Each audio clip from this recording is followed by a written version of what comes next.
Awkward intro. Thanks for watching. Hello everybody, and welcome to another episode of Dota Academy. Today we'll be talking about the very important thing in Dota 2 that kind of keeps the whole world running when it comes to how good can you play your Dota game, and that is items. Items is a very key important thing in Dota. It allows carries to have, well, items that allow them to either farm better, or items to allow your support to either support better. A lot of these items are still classified as the sense of the support items and core items. But of course, core players can get support items, and support heroes can still buy core items. There's no way that you're blocked from getting either of the two, whatever role you play. You can pick any amount at any time. It's not affected by whatever role you play. However, there are items in specific that are defined to each role within Dota 2. For example, supports are usually in charge of buying sentry wards and observer wards, but with the recent patch that has come out, observer wards no longer cost money. So anyone can buy observer wards. So at this point, the primary thing is supports usually buy sentries, smokes of deceit, or dust of appearance. Sentry wards allow you to see anything that's invisible within that circle radius of the sentry ward. This includes heroes, items, creeps that might be invisible, as well as other miscellaneous things that could be invisible. This does not detect heroes that are under the guise of a smoke of deceit. The smoke of deceit turns allies as well as yourself in a 1200 radius invisible and grants bonus movement speed. This one is a disguise, as it's not a invis. But as soon as you are close to an enemy, your disguise has been revealed, and you are revealed from the smoke. Smoke of Deceit is usually used to end up ganking heroes from alternate lanes to either help your mid lane during the laning phase, or to start up a good 5-man rotation on the attempt of preventing some sort of catastrophic teamfight, or allowing you to pick off a specific hero to prevent them from having it for the next available teamfight. The next big thing that I want to talk about is the Dust of Appearance for the support item. It reveals and slows invisible heroes by 20% in a 1050 radius around the caster for 12 seconds. The cooldown time, however, is 30 seconds. So you only get about 18 seconds of downtime available with this item. Reveal is basically the same thing as using a sentry ward, except this one is mobile, and it's a little bit more reliable, as it will slow anybody who might still be invis. So those are the primary support items that you want to get. The next thing I want to talk about is the Tome of Knowledge, or the easiest way to put it is the Tome of Experience. Grants you 700 XP plus 135 per tome consumed by your team after the first 2 tomes. So long as you continue to consume tomes, you will get more experience. If you never consume tomes, the first 2 tomes will always be 700 experience. So it's always advised to pick up the tomes as soon as possible and consume them at the very beginning of the game. The first tomes will be purchasable at 10 minutes. That's basically the big thing with those items. Some other smaller things would be the Town Portal Scroll, which will allow you to teleport to any building so long as the building is still alive. If the building dies while you are teleporting to that building, you're still able to keep the teleportation to that destroyed building. However, if it was destroyed, it might not be a great reason to TP in. The next big thing is the Healing Salve. This gives you 50 HP regen on the targeted unit for 8 seconds. If the targeted unit is an enemy or a hero, if you are attacked while under the effect of salve, the salve is broken. No longer will continue to heal you. A more safer way to get some regen down would be using a Tango, which grants you 7 HP regen for 16 seconds, which comes with a 3 set of charge. This allows you to quell any trees using the Tango. It also allows you to eat wards, so long as you see them. If you consume a tree or consume a ward, you end up getting double the duration of the heal amount, which is very important as a laning hero that might need to get rid of them. Some of the smaller items we want to talk about is the Iron Branch. As we talked about it with the Tango, it is considered one of the branch trees. If you consume a branch, you also get bonus regen. But an Iron Branch is used for some of the very simplistic recipes, as we see here with a magic wand, a buckler, a ring of Aquila, a ring of Basilisk, and a headdress. Wand is used for a lot of basic small items that, as a support hero, you might be investing a lot of your time in. A wand is currently the #1 best item for you to end up picking up as any hero, support or core. This allows you to use regen at any point in time, as the wand allows you to restore 15 HP and mana per charge stored, which has a max of 20 charges. You can also get a basic magic stick, which does about the same thing, but with 10 charges and no stats. Ideally, you do always want to finish into a magic wand, but a magic stick is just as effective. 200 gold for the price of possibly saving your life in the lane. Definitely a number 1 item pickup. The next thing would be the Belt of Strength, or Elven Skin, or the Robe of Magi. All of these items are also very simplistic items that go into a very large percentage of things. As you can see, though, when you go through both of these items, there is one item that is always there: the Power Treads. This is a form of boots that allows you to get some extra move speed, which is very important for your hero. Almost every single hero buys boots, as long as it's a hero that doesn't start out with a bunch of move speed. But most heroes still end up buying it no matter what. One of the most common pickups right now when it comes to trying to have a sustained sort of build is picking up the Power Treads, which is the boots we're describing now. It will give you 15% move speed, 25 attack speed as it is infused with a Glove of Haste, and 10 in your selected attribute. With this being said, a selected attribute means that you're able to toggle through these treads and end up getting either 10 strength, 10 agility, or 10 intelligence, depending on what you have selected for that boot. Next, we go into some of the smaller equipments, like the Quelling Blade, which allows you to quell and or destroy a tree and ward, and or a ward. This has a 4-second cooldown, but it will allow you to get some extra damage as a melee hero, with 18 extra damage against non-hero units and 5 for ranged, mostly used for melee heroes attempting to farm a little bit better while in the lane. The Infused Raindrop allows you to also block 120 magic damage from damage distances over 50 damage. So if you took 50 damage from something, your raindrop consumption charge would not tick. But if you took 51 damage, it would tick. It comes with 6 charges and is used in, or used to be used in, an old recipe called the Urn of Shadows, which we'll go over later. The Plight Stone is another very beginning item depending on what kind of support you're planning to play, which will go into a Desolator as a core item, or the Medallion of Courage, which is a support item. Which, again though, some cores will end up getting this anyway. Gives you 5 armor as well as the ability to reduce armor, but the Plight Stone is something you get at the very beginning, which reduces your opponent's armor by 2 for 8 seconds, so long as you're clicking on them. Blades of Attack are an attack item that will go into any sort of aggressive item, which leads us into the secondary set of boots, which is currently the most commonly picked up boots. The Face Boots allow you to get 15 move speed, 18 damage from melee, 12 if you're ranged, and 4 armor. That's why it's actually one of the better boots, as it gives you armor.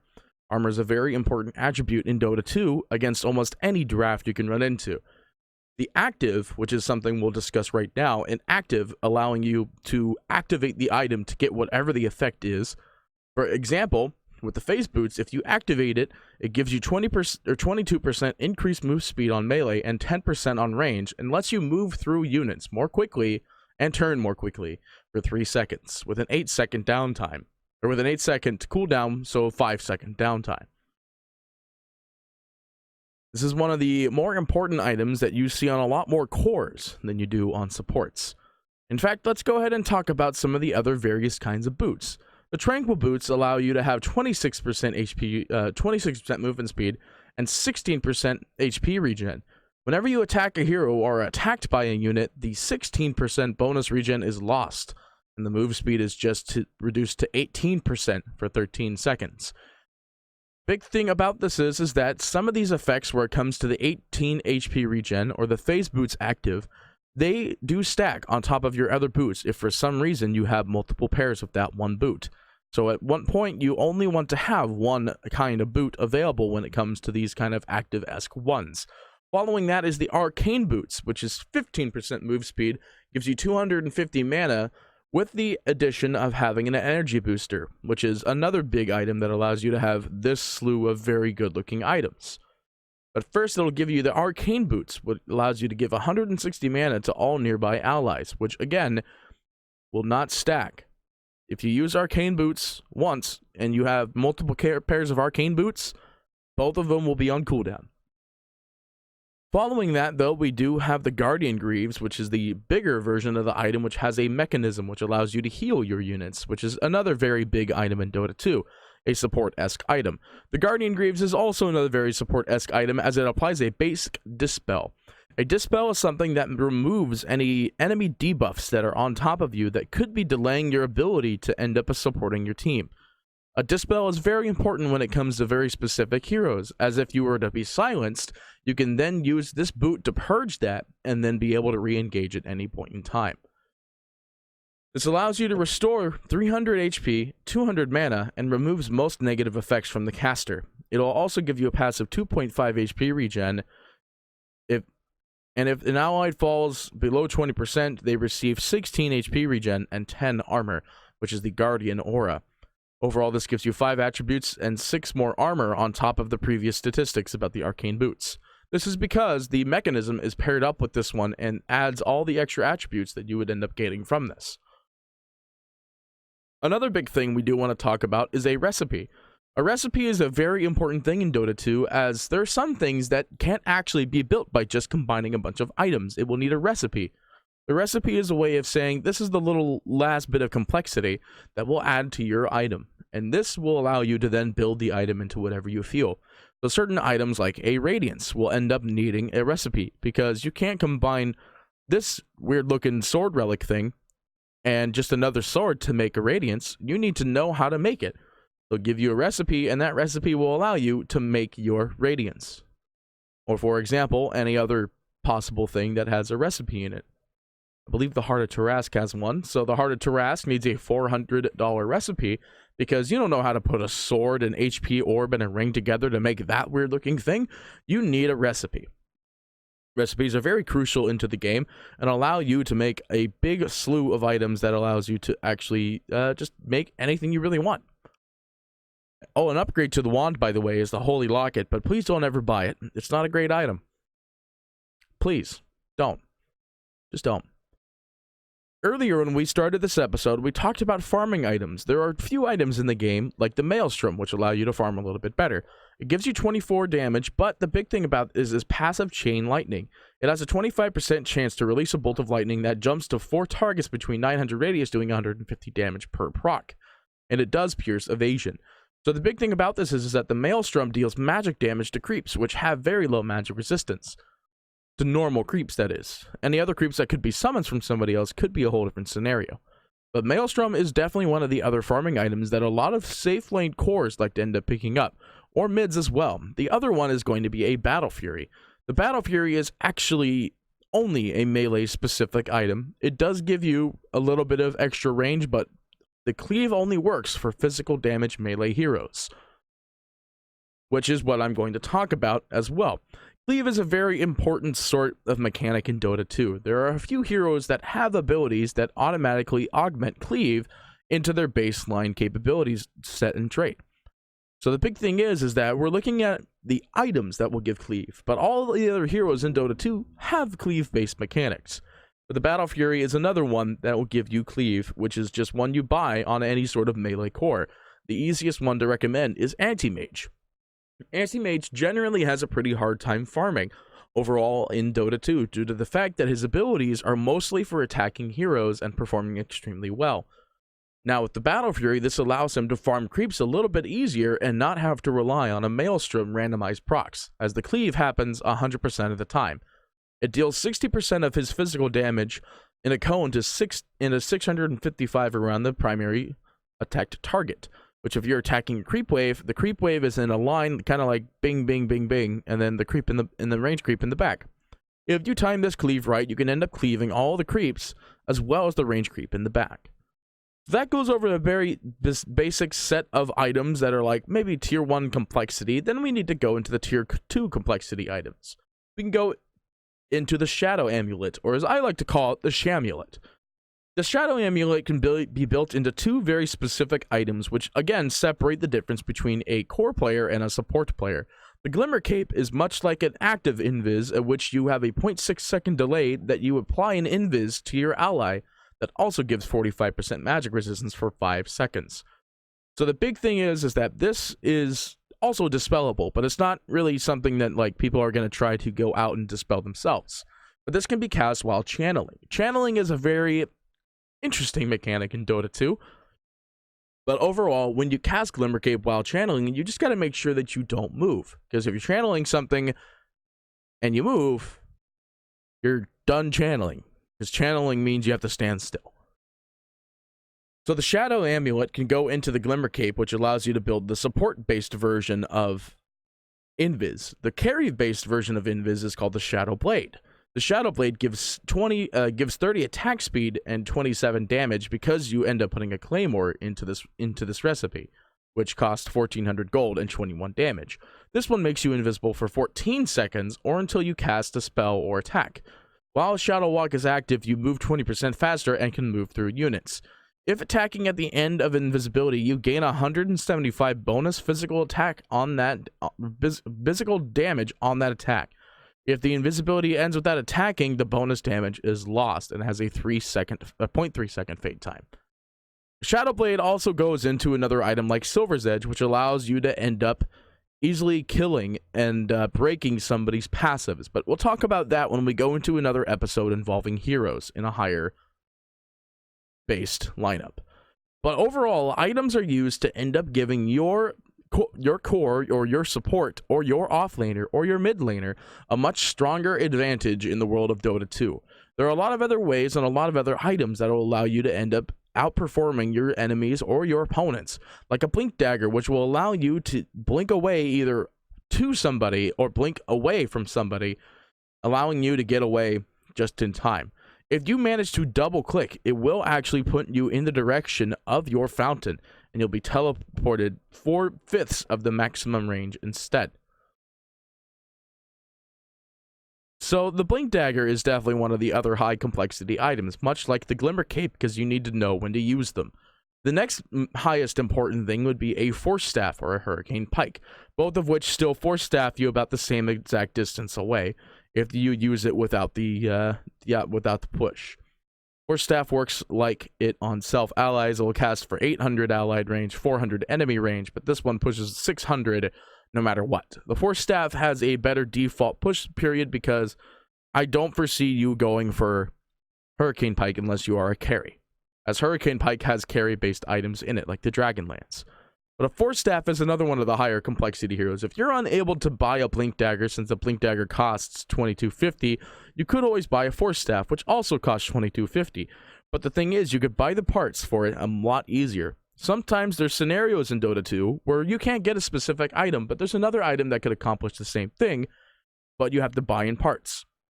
Most of the time, if a scenario like that comes around, you do want to end up just going straight into buying the parts for an item that does accomplish the same thing.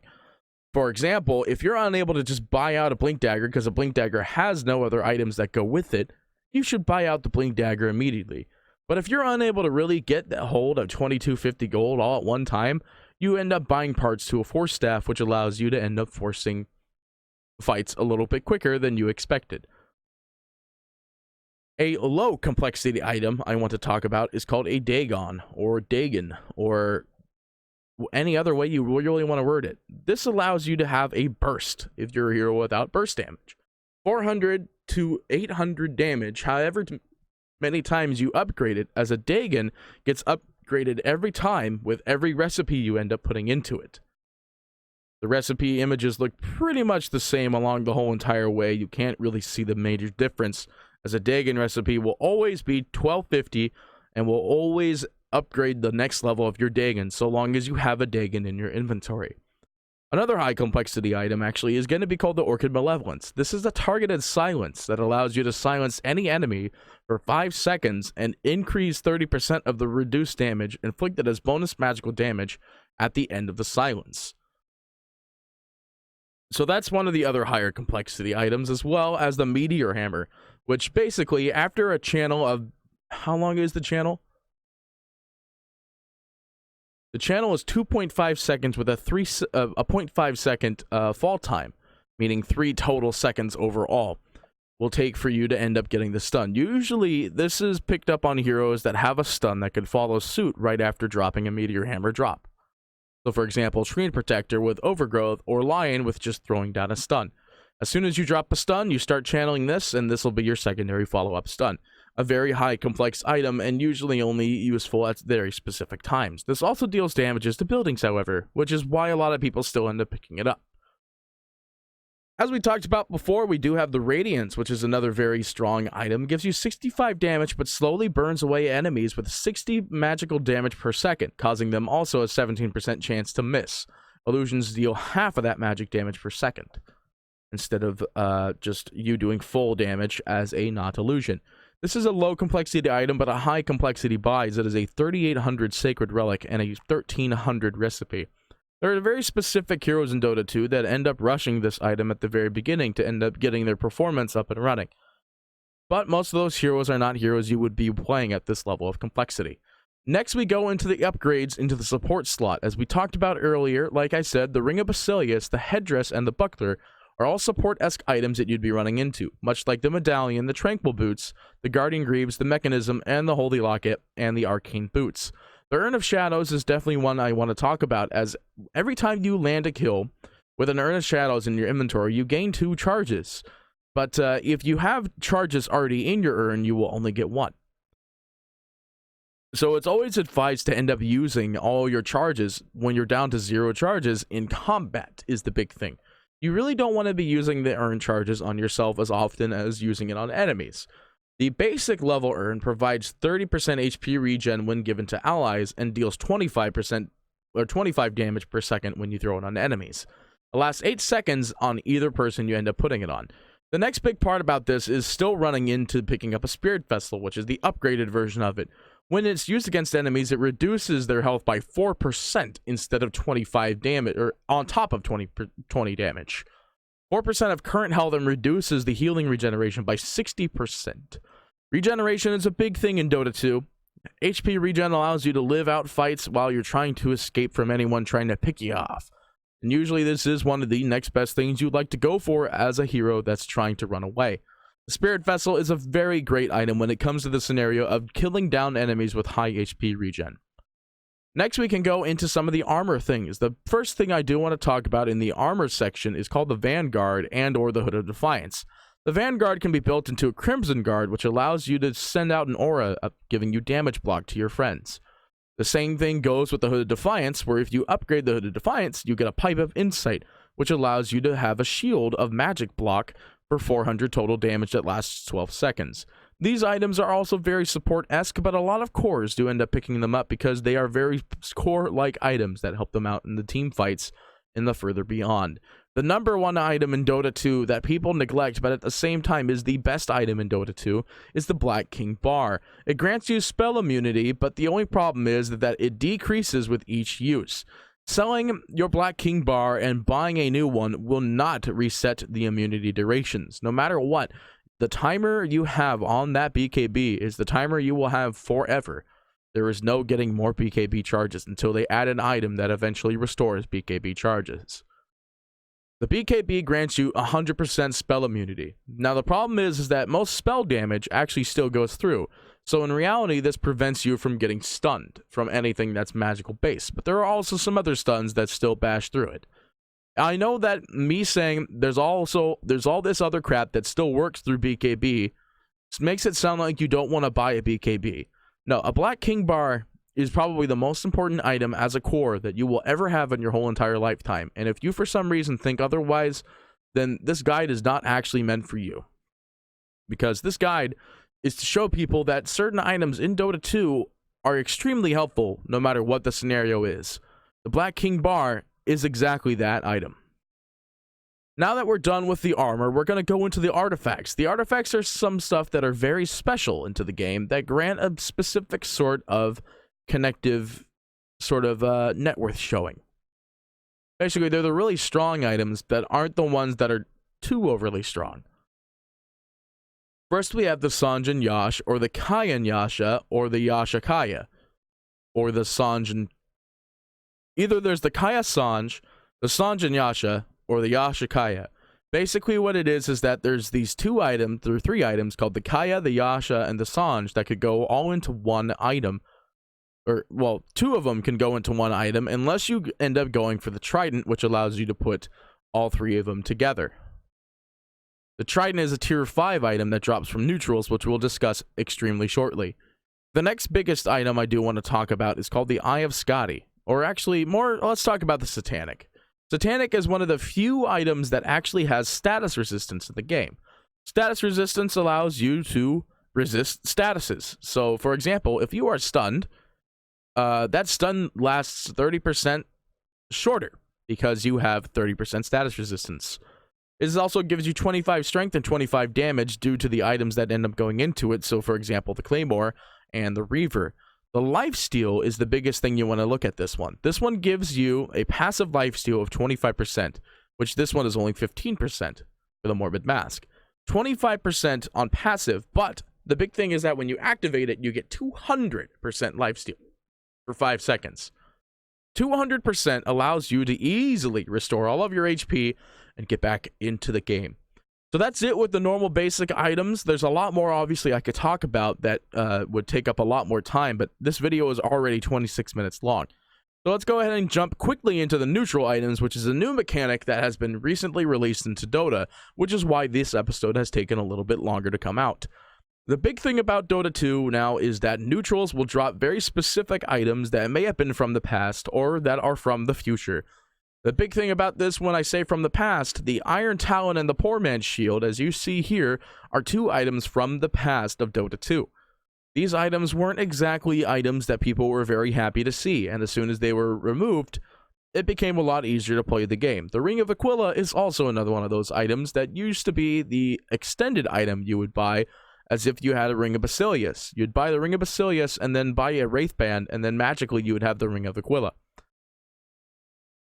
So there's very specific things about this, is that you only get 3 items from each tier list, but enemies can steal the items if they are nearby, and if they're quick enough to end up stunning you and stealing them.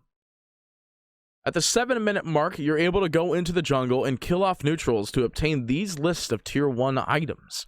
Some of these aren't exactly the greatest. For example, if you end up getting the elixir, it's not exactly the greatest, but it's good for the time being. Then one of the better things you can end up picking up is definitely the Royal Jelly. A lot of people seem to be liking that one a lot. The Mango Tree, as allows you to plant mangoes, and every minute will drop a mango and give you unobstructed vision of the area, which is only a 200 range circle. And the one that I've been seeing quite a bit of myself is the Trusty Shovel. This allows you to dig. You can either find a bounty rune, a flask, a 2-charge TP scroll, or an enemy kobold. A flask, by the way, is supposed to mean a healing salve. So it's not exactly the greatest, as the healing salve is very cheap to buy. Another one I've been seeing a lot of incoming pickups is the Broom Handle. It gives you 35 attack range as a melee hero, 12 damage and 3 armor.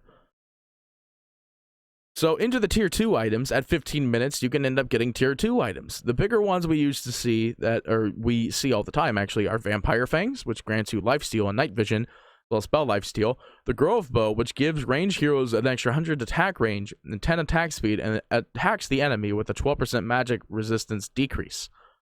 And then another one I've been seeing a lot of is the Dragon Scale, which gives you 5 armor, 5 HP regen, and burns the enemy for 12 damage for 3 seconds. Then we go into the tier 3 items, where we see a lot of the Repair Kits, which targets a building with 40% of its HP for 30 seconds, grants 10 armor and 4 multi-shot during this period. Spider Legs, which is a boots basically, gives you move speed, increased turn rate, and on active gives you unobstructed movement for 3 seconds. And then the next big tier 3 item is called the Mindbreaker. Mindbreaker has been continually nerfed left and right, as you can see here with its previous patch notes. 723C, silence is not 4 seconds. 723B, the item has been reworked completely. 723A, the mana reduction from it has been reduced. 723AA, the magic resistance has been the resistance increased actually. And 723 cannot steal basically at creeps at all. It steals half the mana from creeps, but it doesn't matter anymore, as the item no longer does that. The tier 4 items haven't been nerfed too much because the fact that a lot of games in the pro scene at the moment have yet to be passed to the 40-minute mark. But when we do see them, the Spell Prism is usually one of the ones we get to see a lot of the time. 12 attributes, 4 mana regen, and increases the cooldown time of spells and items by 20%. Now, things that increase the cooldown time of items is very limited when it comes to this game. The Spell Prism is one, the Quickening Charm is one, and one that you could buy is the Octarine Core, which I'm going to actually just load here because I can't find it over here. The Octarine Core gives it a 25% CDR time for both items and so on, and also applies 25% Spell Steal. The Lifesteal is reduced to 5% when using it against creeps. So the Spell Prism is one that we see a lot of. Today I saw a lot of Timeless Relics, which increase debuff duration and spell damage. So much like status resistance, except the other way around with debuff duration. Debuff duration will increase the time that stun works on the enemy, while status resistance decreases the time that stun works on the enemy. So that's another very item we get to see a lot. The Illusionist Cape is not one I get to see often, but it basically makes an illusion of yourself. There's a lot of items that don't really drop when it comes to this later stage of the game, but those are the items I like to see. When the Tier 5 items come around, I have not yet ever casted a game where the Tier 5 items have been shown. Now, this is the big scary thing, all right? The Book of the Dead is one of the better 70-minute items. 25 or 35 strength, 35 intelligence, summons 6 Necronomicon units that last 75 seconds. Now, that's scary because that's an army. The other thing I wanted to point out is the Trident, which is the Caius Yash combination, or the Caius Yash, or the Sanj Yash Kaya, or the Kaya Yasha Sanj. You know what I mean. Basically, it's all three of the items combined. That's an item I have yet to see myself, and the Desolator Mach 2. Gives you 100 damage and burns 12 armor, and also works on buildings for 15 seconds. So that's what the neutral items are, is that every single time a neutral item set comes through, you get 3 items, and they can be stolen by enemies, but those are the limited amount of items you can get. You can always steal them from enemies from their side as well, and will not go to your counter. Like 100%, if you steal items from enemies, they don't go and account to your counter. Those are items that dropped for them and them specifically. But with that being said, this is a 32-minute episode of me explaining items. I didn't expect the items episode to take this long. Luckily, the next episode will be gold. Gold will be very, very easily explainable in this next episode. So for those of you who like this episode, please stay tuned because we will have the gold episode coming up pretty soon. Sorry for the delay on the updates of videos because the big problem is that a lot of stuff has changed in Dota 2. So I had to kind of catch on to where we were going. And we're finally back on track. So, with that being said, thank you so much for watching. I hope you thoroughly enjoyed, and we'll see you next time for the next video of Dota Academy. Thanks for watching this episode of Dota Academy. We'll come to you next time with some more epic videos about learning Dota. If there's anything you need me to highlight, please feel free to say it in the comments below. Make sure to subscribe, and we'll see you next time.